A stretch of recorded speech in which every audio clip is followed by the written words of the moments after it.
Think so, man. Hold on, you're frozen. 1 second. Let me fix that. Fixing. We are fixed. Ladies and gentlemen, welcome to Campfire Stories, the Dr. Man Show. What is going on, each and every one of y'all? Hope you're doing well. It is Friday, so you already know what that means. Fat cocks. You already know what that means. Fat Cock Friday, that's exactly right, Demand. How's it going? Each and every one of you. We're going to do a little tech sec real quick before we get started. So for those of you who are here, last Campfire Stories, 8 p.m. Eastern Standard, tentatively. You guys know we're going to be talking about synchronicity. Maybe you heard the beginning of it before our tech absolutely went down. Baconator, I just want to thank you for the delicious 21 months in a row. Really appreciate that subscription, dude. Thank you so much. Really appreciate that. Keeping us going. Every dime obviously goes to our technology, to improving the stream, replacing old computer parts, etc. So thank you very much. That will go a long way getting us to where we need to be, if you know what I mean. Long and hard, Doc. That's right. How do we sound, ladies and gentlemen? How do we look? I just took a shower, so I feel fantastic. You look good, man. You look fantastic. Man, having a good time already, dude. Welcome to Dr. Man Show Campfire Stories, episode 213, dude. 213, entitled Synchronicity. We're going to do a little bit of more of an intro here to make sure everything is good. Tech sec. Make sure all of our tech is good before we start. So it's good to see everybody on Twitch. And, of course, we're streaming on YouTube. If you haven't already, jump over there. Subscribe to our YouTube channel where all of our gaming content can be found. Our hilarious comedy gaming content. We're streaming on our gaming channel right now for the foreseeable future until YouTube lets us stream on the Campfire's channel. So this podcast will be on the Campfire Stories. We'll give you that link soon. If Kiwi can't get it for us right now in chat, we'll give it to you sooner rather than later. And so expect that. Yes, it works. Thank you. It works. Yeah, thank you, Kiwi. There's our Campfire Stories channel. Is where you'll find this podcast, and you'll be able to enjoy all of our creepy paranormal content, shorts, and everything that we produce for this particular show. For those of you that don't know who we are, ladies and gentlemen, we are the Dr. Man Show. I am professional voiceover actor, artist, Doc X, Demand, That's professional chef. Together, we are the Dr. Man Show, the best comedy gaming duo on stream. And we also have this podcast that we do, which we fell in love with. This is one of the first shows Demand and I ever did. And it's interesting because the topic tonight kind of plays into, for those of you who don't know who we are, our meeting, believe it or not. Part of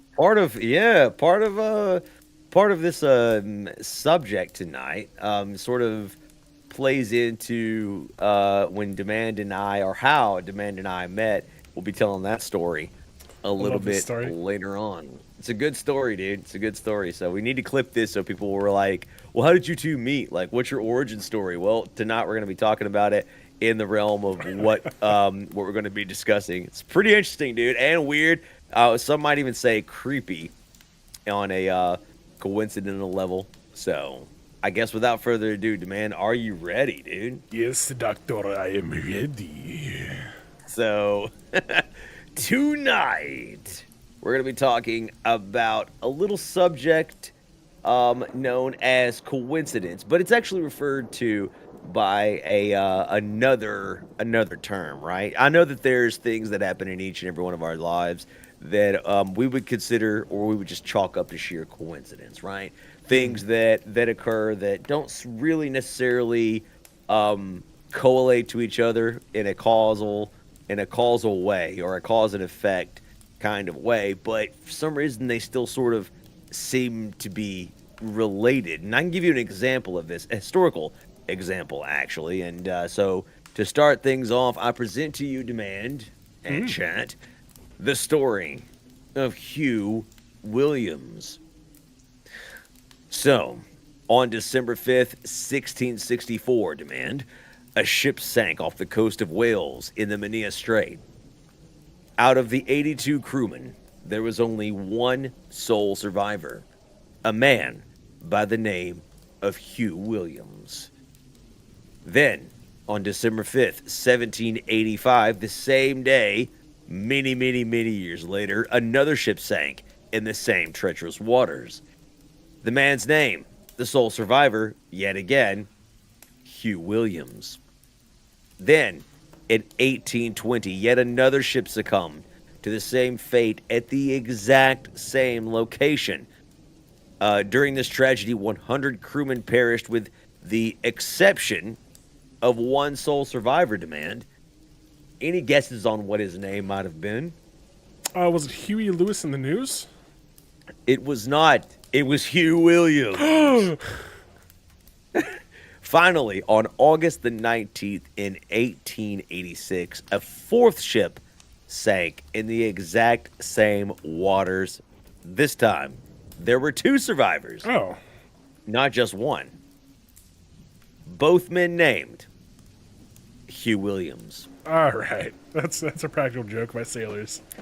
I mean, it's not. It's actually not. And a lot of people have determined, or have dedicated time to debunking this story. None of these men evidently were related in any way, shape, and form. Wait, they're different men?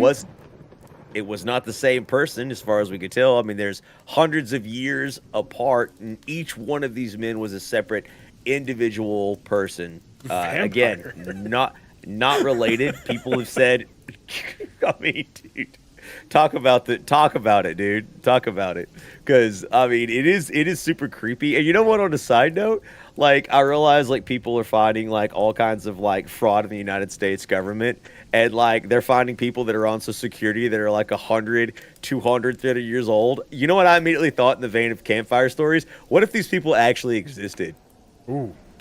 Like, what? Yeah, like, what if this isn't a mistake? It's not fraud. What if there's a 300-year-old freaking vampire getting on Social Collecting Security? social warfare. Because he was so terrible as a human being, he couldn't make as a vampire, so he had government assistance. Yeah. Dude, he needs his check, man. If you don't He get your needs life his in check, straight in 300 years and you're getting government assistance at that age, brother, you need to just walk into the sun. I'm gonna be honest, dude. Like, a lot of people, it would take 300 to 500 years for us to get straightened out. Like, you know, I mean, it's what it is. But Jesus. this story with Hugh Williams brings up, you know, an interesting question, right? Mm-hmm. Like, how would you explain this, right? I How mean, a popular lot of was the people, name? quite popular, like, evidently. However, I mean, that's sort of a moot point in my opinion, because what are the odds of the same man, even if it was a popular name, surviving, or excuse me, the same name surviving, every single time, also being the sole survivor? Like, again, you could make a case for numerical averages to a certain degree, but I believe at a certain point you have to be like, okay, this is an exceptional coincidence, right? Like, Right. I don't feel like there's not generally another word to describe it. But of course, this is Campfire Stories, so there is another term by which you might refer to this. And going forward, I myself intend on using this word much more often as a way to explain exceptional coincidences, right? And the word is synchronicity. And this word is derived from a concept introduced by analytical psychiatrist Carl Jung, to describe events that appear meaningfully related, yet are not connected by any cause and effect. Basically, two or more unrelated events that seem to be somehow meaningfully connected, right? And so this psychological term sort of explains why, or it's not exactly why, but it kind of explains what is going on, right? You have two seemingly unrelated things happening at the same time, yet they are related but not by direct cause and effect, right? So it's a strange sort of concept. Carl Jung himself obviously was a notable psychologist, psychiatrist, and philosopher. He believed in the paranormal, clearly. And in an interview, I wished I had the interview. I don't have it currently. We might be able to splice it in post. But basically, he states that when someone asked him about synchronicity, he basically explained, well, sometimes two events will happen that aren't related, right? That directly by cause and effect. But you know, these things somehow seem to be interconnected, almost in a paranormal or strange kind of way. And he postulated that this happened so often that it sort of belied the word coincidence, right? That's just Right. random, sort of the random idea that these things couldn't have a higher place in consciousness or reality. But he didn't go so far as to be like, well, it's ghosts or it's the Matrix or whatever other explanation you might consider Hmm. for this. So going forward, Demand and I have multiple examples of potentially or examples of synchronicity, and we could postulate our ideas as to what might be going on. Chat, we obviously invite you to give your theories Hmm. as to what you think these events are, and also personal stories, because I have a personal story that I can give you right now going forward. I realize this is anecdotal because it's just my own experience, but back in the day, when we had landlines, I don't know if anybody remembers those times. I'm that old. I do remember. Do you stick your finger in the hole and dial the number? Yeah, yeah. My grandmother had one of those phones too. Rotary phone, I think it's called. Yeah, the rotary phones. Yeah, dude. My grandmother had one, so I used one of those. Man, they were great. They were frustratingly great, dude. Yeah, I yeah, yeah. remember. I remember. Even as far ago as 10 or 15 years, I heard a prompt saying something about a rotary phone. Like if you're on a rotary phone, just hold until someone can and someone can The assist you, and it dispatcher or brought something me like that. back, dude. Yeah. Yeah, dude. Yeah, because I was like 7, 6 years old by the time I saw my last rotary phone. Again, it was at my grandmother's house, dude. So you know I don't remember us having one. I'm sure we probably did, before they switched to digital. But back in the day when you had your landline, you would pick up the receiver and you would hold it to your ear and you would wait for the dial tone, making sure Hmm. that the phone was connected, right? So you'd it'd be like boo, and you would hear us, okay, and then you could dial the number because you knew you were able to dial out when you heard the dial tone. Well, I remember one day, my mom was on my mind all day long. She had gone to work, and I needed to call her, and I kept putting it off, and I kept putting it off, and I kept putting it off, like again and again and again. And so finally, I was like, "This can't wait any longer." I don't remember specifically what it was that I needed to talk to her about, right? But I pick up the phone and I hold it to my ear, no dial tone, and I'm looking at the phone. I'm like, waiting. I'm like, hello. The phone doesn't ring. Obviously, there's no dial tone. On the other end of the phone, I hear my mother's voice, What? and she goes, "Leaf, aka Doc," and I was like, "Mom, right?" And she was like, "Hello," and I was like, "Hello." Like, what in the? I was like, "What just happened right now?" She was like, "Well, I dialed the number and I just heard your voice instantly on the other line, like That's spooky. instantaneously." And I was like, "Yeah." I was like, "Well, I picked up the phone to call you, and your voice is on the other." Like, it sent a cold chill down my spine because I was like, I needed to talk to her. She was on the other end of the line, and instantly when I pick up the phone, she's there. She was trying to call me at the exact same time that I picked up the phone to call her. Sheer coincidence, potentially. However, I think that a lot of us have had similar experiences, right? And there's different kinds of these synchronicities that have happened to everyone, right? There's all Hmm. different kinds. There's obviously numerology. right? There is the Right. idea that there's a divine and mystical connection between numbers and the natural world. Seeing the number, looking at a clock, right? A digital clock, and seeing 1111, right? Or 222, or other repeating sequences of numbers, and having that happen to you again and again and again. I don't know if anybody else has had that experience. I have. I remember there was a point in time in my life when I would wake up, no joke, at like 3:33 every night. The witching hour. Like for dude, right?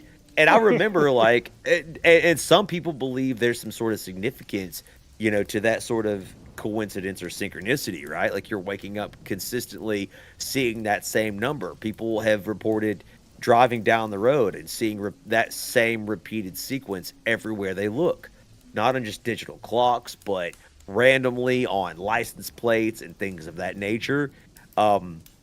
There's also thought projection coincidences or synchronicities, thinking about a friend and then receiving a call from them, much like the story that I gave you, right? Like the story of my mother, thinking about my mother, needing to contact her, picking up the phone to call her, no dial tone, and her voice is on the other end of the line, right? Like needing somebody, thinking, oh, I need to speak to this person or I need to see this person, and then they're magically in front of you at that instant, right? That you need them, right? Or that you need some specific person Dude, with Suji a story. specific set of Oh skills. my goodness. What's that? Say that. What's up? Suji says, when I was in elementary school, I had a nightmare about not being able to get into my school. Next day, my parents informed me it had burned down.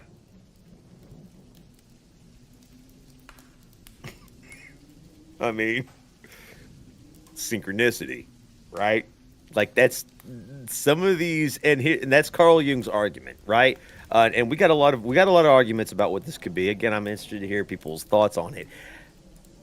Carl Jung basically, again, stated that these things happen too often to belie sheer coincidence. Numerical coincidence, has a probability, and people seem to be experiencing these events at a much more higher rate that would sort of belie or defy or fly in the face of numerical coincidence, right?